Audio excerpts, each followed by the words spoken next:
তো দেখো পিসির বাড়ি গিয়ে আমরা এখন সবাই কোথায় যাচ্ছি।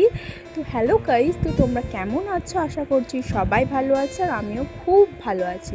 তো দেখো এখন বোনপো বোনঝি এখানে সবাই মিলে এখন আমরা যাচ্ছিলাম শীতলা মন্দিরে পুজো দিতে। যেহেতু পিসির বাড়িতে কালী পুজোর দিন, তো তার জন্য শীতলা মন্দিরতেও পুজো দিতে যাচ্ছিলাম আমরা।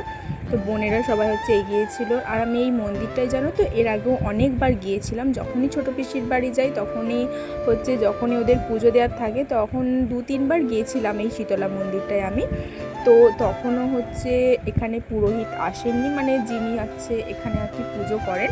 তো তারপর আমরা কিছুক্ষণ বসেছিলাম।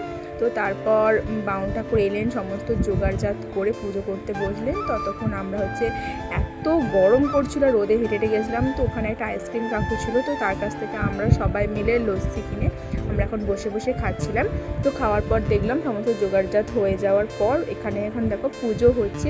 পুজোতে আমরা বসে বসে দেখছিলাম। তারপর এখানে এখন মায়ের আরতি হচ্ছিল, তো আমরাই গিয়েছিলাম পুজো দিতে।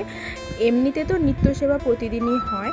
তো তারপর দেখো আমরা পুজো দিয়ে এখন যাচ্ছি বাড়ি। তো চলো আজকের মতো টাটা।